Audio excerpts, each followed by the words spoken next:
Era una típica mañana de viernes en el Palacio de Justicia del Condado de Fulton. El sonido de pasos y murmullos llenaba los pasillos, pero en un instante la tranquilidad se rompió. Brian Jean Nichols, un acusado con una prometedora carrera en el fútbol americano y una sonrisa encantadora, se transformó en una fuerza de destrucción.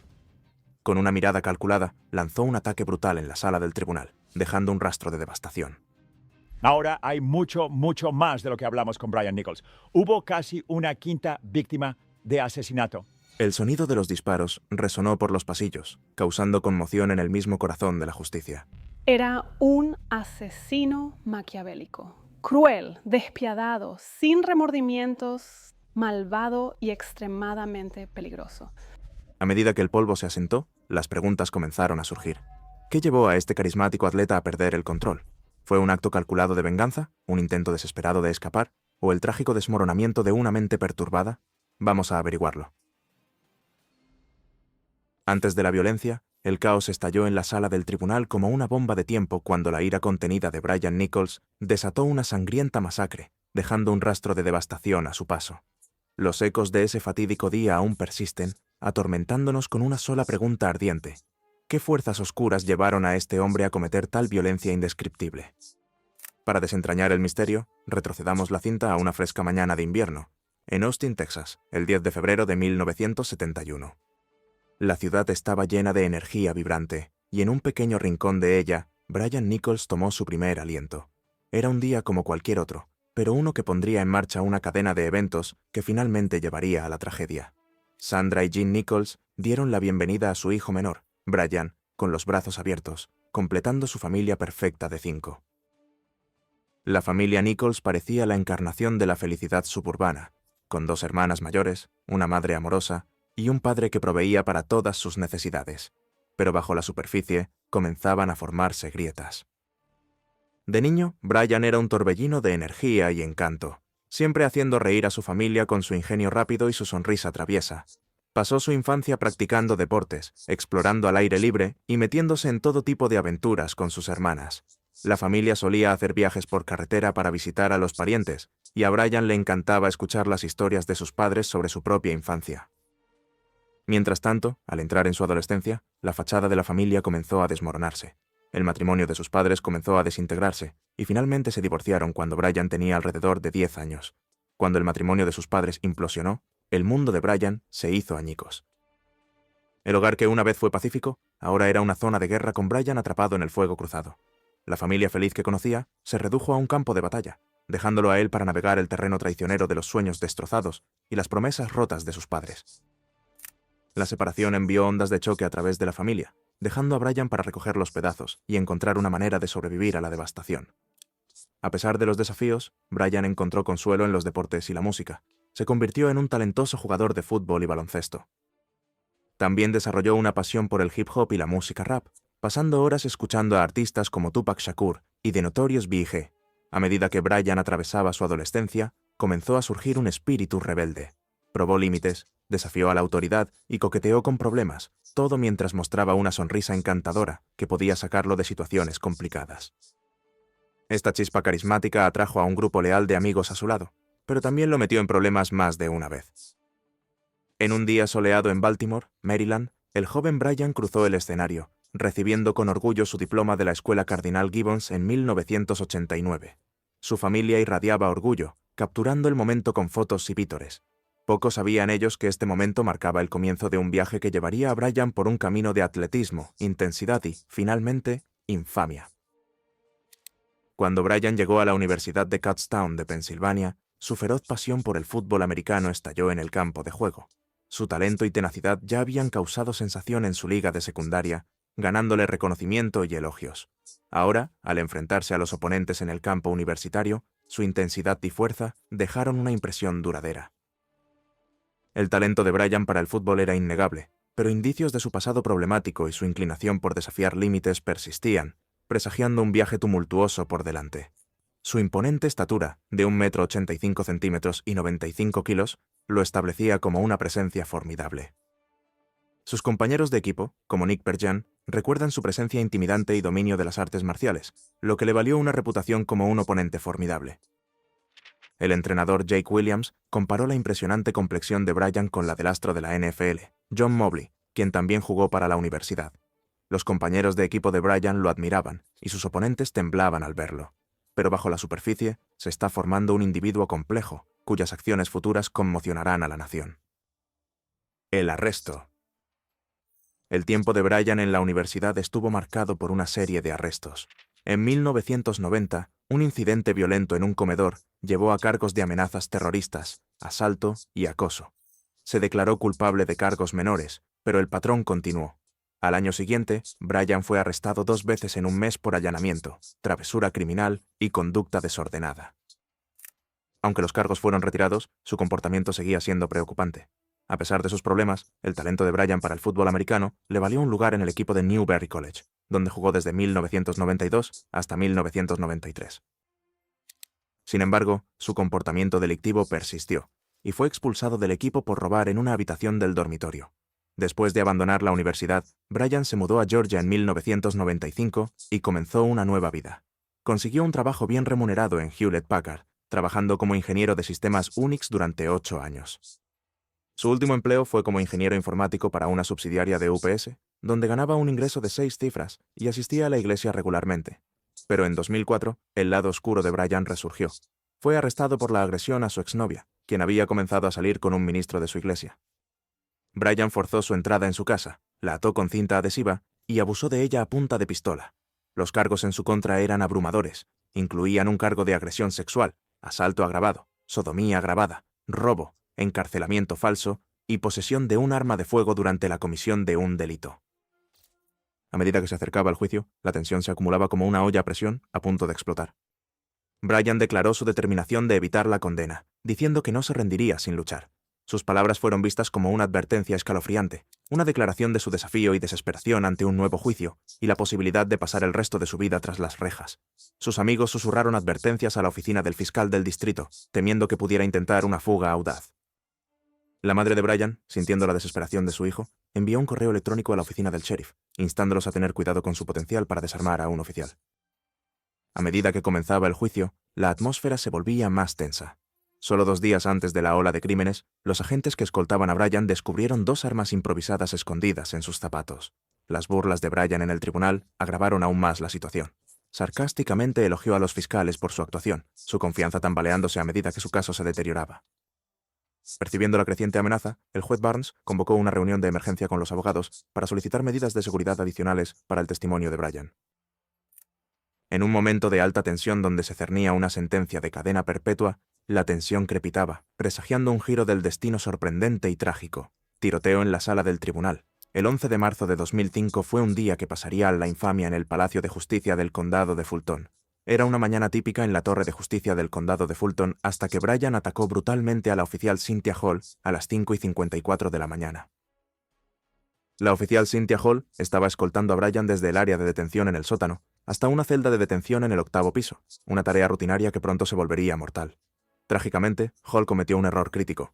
No exigió que Bryant usara grilletes en las piernas, a pesar de que había sido sorprendido con bisagras de puerta escondidas en sus zapatos justo el día anterior. Este descuido resultaría ser un error fatal, ya que Bryant pudo usar su libertad sin restricciones para lanzar un ataque contra Hall y comenzar su alboroto. En un estallido repentino y violento, Bryant dominó a la diputada Cynthia Hall, arrancándole el cinturón de armas de la cintura y arrojándola contra una celda cercana. Cerró la puerta detrás de ella, atrapándola adentro.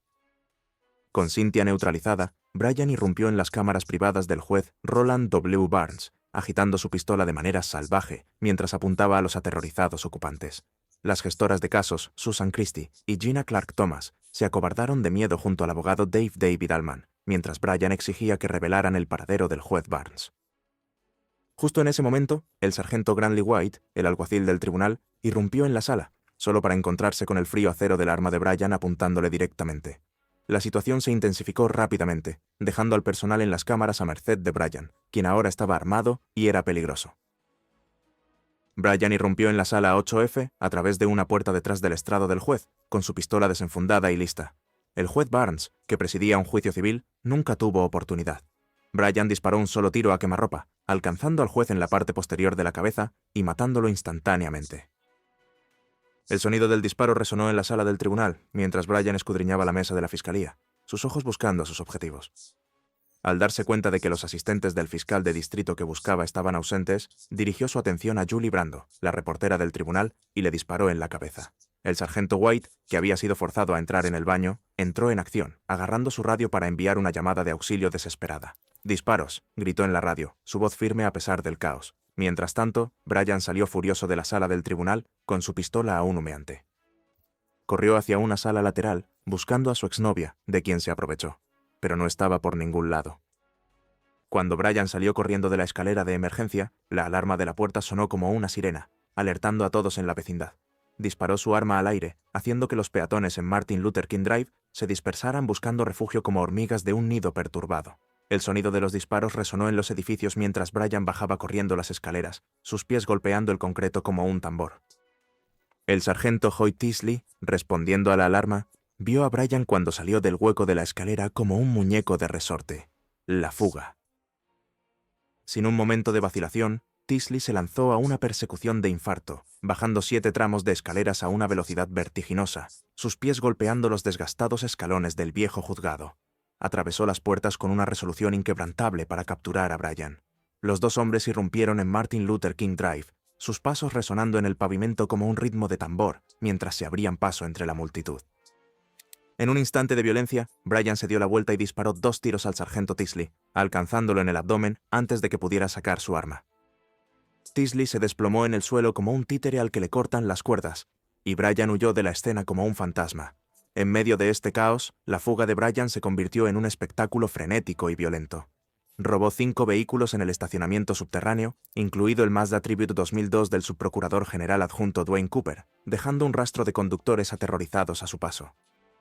Larry McCreary, un testigo que trabajaba en el tribunal de menores del condado de Fulton, vio a Bryan huyendo y lo persiguió, estacionando su vehículo para bloquear la entrada y salida del estacionamiento, y deteniendo a 3 oficiales de policía de Atlanta. Bryan, un adversario astuto, salió del estacionamiento y se acercó a una grúa estacionada en la intersección de las calles Peachtree y Wall. Con una actitud calmada, apuntó su arma al conductor, Durante Franklin, y le exigió que saliera del vehículo. Bryan tomó el control del camión, alejándose con total abandono.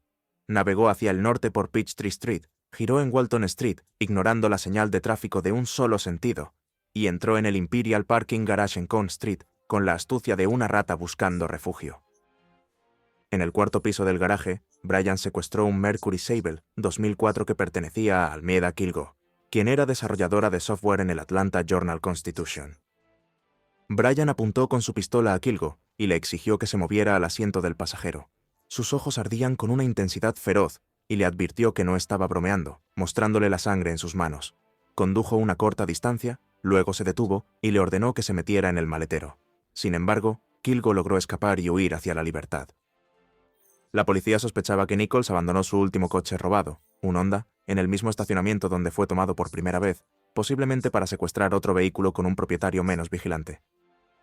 El torneo de la Asociación Nacional de Atletismo Colegial en el Georgia Dome creó un entorno desafiante para la investigación, con miles de visitantes en la zona, lo que dificultaba identificar posibles personas desaparecidas o vehículos robados.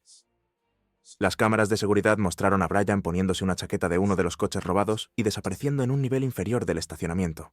Aunque su ruta de escape seguía siendo incierta, la búsqueda fue lo suficientemente intensa como para presentar a Nichols en America's Most Wanted esa noche, transmitiendo su descripción a la nación. Más tarde ese día, la oficina del fiscal del distrito del condado de Fulton hizo un anuncio impactante. Habían recibido una escalofriante llamada al 911 de una persona que afirmaba ser Bryan. En una amenaza amenazante, prometió matar a los fiscales que manejaban su caso, Gail Abramson y Joshi. Esta escalofriante advertencia desató una búsqueda masiva e intensa, una de las más grandes en la historia de Atlanta. Con la ciudad en máxima alerta, las fuerzas del orden competían contra el tiempo para detener al peligroso fugitivo antes de que pudiera llevar a cabo sus amenazas. La situación era tensa y aterradora, dejando a todos nerviosos, preguntándose qué sucedería después. Las secuelas. La furia de Bryan fue devastadora. El juez Barnes y Julie Brando yacían muertos, y el sargento Teasley fue declarado muerto al llegar al hospital Grady Memorial. Mientras se desarrollaba el caos, la oficial Cynthia sufrió heridas graves, incluyendo daño cerebral, fracturas faciales y un profundo corte en la frente. Aunque estaba gravemente herida, milagrosamente sobrevivió. La captura y el fin del alboroto. En un estado de cierre total, cientos de policías, patrullas y helicópteros inundaron las calles, buscando a Bryan. La ciudad de Atlanta estaba en caos, con bloqueos de carreteras y puntos de control en las principales intersecciones. Incluso los policías fuera de servicio se unieron a la búsqueda, sin dejar piedras sin mover. El gobernador de Georgia anunció una recompensa de $65.000 por información que conduzca al arresto de Bryan. Las personas dentro del juzgado estaban atrapadas, sin poder salir hasta que se diera la señal de que todo estaba despejado. Mientras tanto, un testigo llamado Michael Taylor se presentó, describiendo la apariencia de Bryan en un tren de Marta. Taylor era la única persona en el tren con Bryan, quien llevaba una chaqueta que no le quedaba y sudaba profusamente. El video de vigilancia confirmó su relato, mostrando a Bryan caminando por la estación a las 9:57 de la mañana. La violenta racha de Bryan continuó. Atacó a 2 personas y mató al agente de inmigración y control de aduanas David G. Willem. Luego secuestró a Ashley Smith, manteniéndola como rehén durante varias horas. La ciudad estaba en estado de pánico, mientras la policía lanzaba una búsqueda masiva de Bryan. Al día siguiente, el 12 de marzo de 2005, los esfuerzos de búsqueda finalmente los llevaron a los apartamentos Bridgewater, en Duluth, Georgia, un suburbio ubicado a 27 millas al norte de Atlanta. Gracias a las rápidas y valientes acciones de Ashley, el reinado de terror de Bryan finalmente llegó a su fin. Desde la seguridad de su apartamento en Duluth, Georgia, la voz tranquila y firme de Ashley fue un faro de esperanza mientras marcaba el 911, alertando a la policía sobre el paradero de Bryan. Con precisión y rapidez, las fuerzas del orden respondieron, irrumpiendo en el apartamento y acorralando al fugitivo. Con su furia finalmente agotada, Bryan se rindió pacíficamente y su reinado de terror llegó a su fin.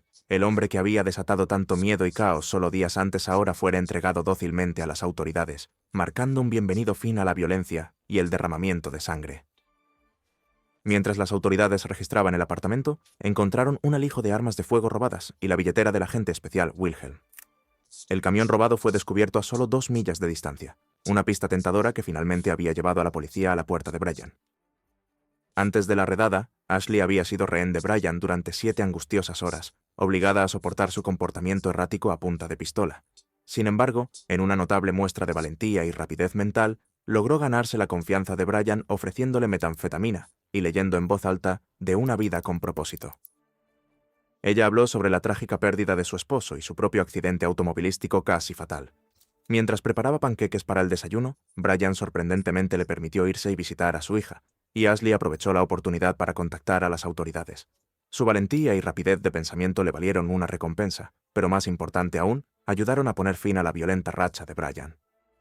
En reconocimiento a su valentía, Smith fue recompensada con un total de $70.000 en dinero de recompensa, generosamente donado por varias fuentes. La Oficina del Alguacil de los Estados Unidos contribuyó con $25.000, mientras que el FBI dio $20.000. Además, la Oficina del Gobernador de Georgia le otorgó $10.000, y la Asociación de Sheriffs de Georgia, la Orden Fraternal de Policía de Georgia y la ciudad de Atlanta donaron cada uno $5.000. Antes de esto, ya había recibido $2.500 de la Asociación de Jefes de Policía de Georgia. Mientras Bryan era llevado a una oficina del FBI en Decatur, Georgia, y luego a una estación de policía de Atlanta, finalmente confesó sus crímenes en video, detallando los eventos de su violento alboroto. Acusación y juicio. El camino de Bryan hacia la justicia comenzó en una oficina del FBI en Decatur, Georgia, donde enfrentó cargos federales por poseer un arma de fuego siendo una persona bajo acusación. La escena luego se trasladó a la estación de policía de Atlanta, donde el detective Vincent Velázquez lo sentó para una entrevista reveladora. Con las cámaras grabando, Bryan relató sus escalofriantes crímenes con vívidos detalles, desde atacar a un ayudante del sheriff y robarle su arma hasta desatar un mortal tiroteo en el juzgado que cobró la vida de un juez, una reportera judicial, un sargento del sheriff y un agente federal. Incluso confesó haber mantenido a Ashley Smith como rehén, una terrible experiencia que la dejó conmocionada. La meticulosa confesión de Bryan contrastaba notablemente con su falta de remordimiento, una desconexión impactante que se convertiría en un sello distintivo de su juicio. Los procedimientos estuvieron marcados por la controversia, con debates encendidos sobre las fallas de seguridad de los edificios públicos y la aptitud mental de Bryan para ser juzgado. En el aftermath, las prácticas de seguridad del tribunal fueron objeto de escrutinio, lo que llevó a la instalación de cámaras en todas las salas de audiencias y puertas seguras en las celdas de detención. El juicio se retrasó debido a disputas de financiamiento, ya que el equipo de defensa afirmó que carecían de recursos suficientes para representar adecuadamente a Bryan. Mientras tanto, la fiscalía buscó la pena de muerte, lo que convirtió a Bryan en el acusado más costoso en la historia de Georgia. El caso finalmente incurrió en gastos que superaron los $5 millones, divididos entre la fiscalía y la defensa. La familia de Bryan quedó impactada por sus acciones, y su madre se enteró del incidente mientras trabajaba en África. Su hermano, Mark, fue profundamente afectado por el incidente, y su padre, Gene, reconoció que su hijo estaba mentalmente enfermo en el momento del tiroteo. Mientras la familia contenía la respiración, esperando una sentencia de cadena perpetua para salvar a Bryan del castigo máximo, se desarrollaba un giro dramático. El 5 de mayo de 2005, la marea del destino cambió, y la odisea violenta de Bryan dio un giro decisivo. Un gran jurado del condado de Fulton le dio un golpe aplastante, presentándole 54 cargos en su contra, incluyendo asesinato, secuestro y robo a mano armada. La batalla legal se intensificó cuando Bryan inicialmente se declaró no culpable, pero sus abogados insinuaron sutilmente una defensa basada en la salud mental, preparando el escenario para un emocionante enfrentamiento psicológico. Poco sabían ellos que la fiscalía tenía un as bajo la manga, la pena de muerte. Inicialmente, el juicio estaba programado para julio de 2005, en la misma sala donde ocurrieron los atroces asesinatos, un escenario que sin duda habría despertado emociones intensas. Sin embargo, el juez del Tribunal Superior, James Botiford, reconoció el posible sesgo y sabiamente ordenó un cambio de sede, trasladando el juicio a un nuevo lugar. Esta prudente decisión se basó en el principio de equidad fundamental que prioriza un juicio imparcial y sin sesgos, libre de la carga emocional de la escena del crimen, para garantizar un resultado justo y equitativo. Pero Bryan tenía otros planes. Mientras esperaba el juicio, fue sorprendido planeando otra fuga y fue trasladado rápidamente a la cárcel del condado de DeKalb en octubre de 2006. Finalmente, el 22 de septiembre de 2008, comenzó el juicio en el Tribunal Municipal de Atlanta. Bryan se declaró no culpable por demencia, pero la fiscalía estaba lista para refutar sus afirmaciones. Se reprodujeron grabaciones de audio de los asesinatos y los testigos testificaron que Bryan no mostró signos de inestabilidad mental durante su juicio anterior por un delito grave. El propio Bryan admitió los tiroteos, pero afirmó que el agente especial Wilhelm le había apuntado con un arma primero. Sin embargo, la evidencia forense reveló una historia diferente. Wilhelm fue disparado mientras estaba arrodillado, con heridas que indicaban que no sostenía un arma. El juicio fue un emocionante juego del gato y el ratón, con la verdad desvelándose lentamente. El juicio y la sentencia de Bryan. Con los ojos de la nación sobre ellos, los abogados de Bryan apostaron por una defensa poco ortodoxa. El equipo de defensa de Bryan argumentó que su cliente estaba loco y no debería ser responsable de sus acciones. Señalaron su historial de depresión y pensamientos suicidas tras una ruptura difícil con su novia. Expertos en psicología subieron al estrado, revelando las creencias perturbadoras de Bryan, incluida su convicción de que los blancos querían erradicar a la raza negra.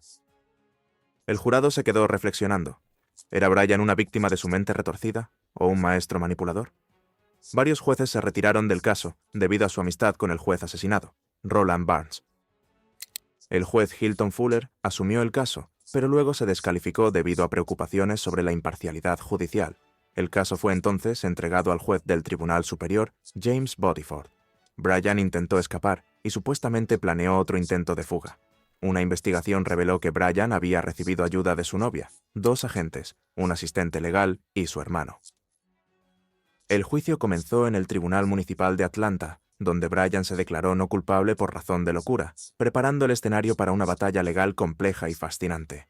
Su equipo de defensa argumentó que estaba bajo la ilusión de estar en guerra con el gobierno, pero la fiscalía contrarrestó con pruebas contundentes que sugerían que Bryan era plenamente consciente de sus acciones y había planificado meticulosamente el ataque. Sobre esta base, la fiscalía buscó desmantelar la declaración de locura de la defensa, presentando una gran cantidad de pruebas de que Bryan tenía pleno control de sus facultades. Gail Abramson, un exfiscal, testificó que no observó indicios de enfermedad mental durante los juicios de Bryan en 2005, un punto crucial que reforzó el caso de la fiscalía. Durante más de 17 días, la fiscalía presentó un caso sólido, llamando a 76 testigos y mostrando fotos de autopsias gráficas de las 4 víctimas de Bryan, solidificando aún más su argumento. En un movimiento estratégico, la defensa intentó retratar a Bryan como mentalmente inestable, citando una infancia traumática y una ruptura devastadora con su novia que precipitó una espiral descendente. Para respaldar su afirmación, llamaron a la exnovia de Bryan y a un psiquiatra para testificar sobre su estado mental. La exnovia relató un incidente aterrador en el que Brian entró a su casa armado y la amenazó, un relato escalofriante que destacó su inestabilidad. El abogado Barry Hazen testificó sobre el comportamiento cada vez más errático y las tendencias peligrosas de Brian, mientras que el psiquiatra Mark Cunningham presentó un revelador ensayo universitario escrito por Brian que describía sus creencias sobre la persecución racial y la violencia, subrayando aún más el argumento de la defensa. Después de 12 horas de deliberación, se emitió el veredicto. Brian fue declarado culpable de los 54 cargos. El 13 de diciembre de 2008, el juez Botiford dictó la sentencia máxima: múltiples cadenas perpetuas sin posibilidad de libertad condicional. Brian esquivó la pena de muerte por un pelo, gracias a un solo jurado que se negó a condenarlo a muerte. La historia no terminó ahí. Los familiares de las víctimas presentaron demandas civiles contra el condado de Fulton, buscando justicia y compensación para sus seres queridos. La viuda del juez Barnes ganó la asombrosa cantidad de $5.200.000, mientras que Christina Schultz, la hija de Julie Ann Brandau, recibió $5 millones. Y luego está Ashley, la valiente mujer que superó a Brian y ayudó a llevarlo ante la justicia. Escribió un libro sobre su aterradora experiencia, Unlikely Angel, que fue adaptado a la película Captive en 2015, protagonizada por David Oyelowo como Brian. Gracias por ver, nos vemos en la próxima.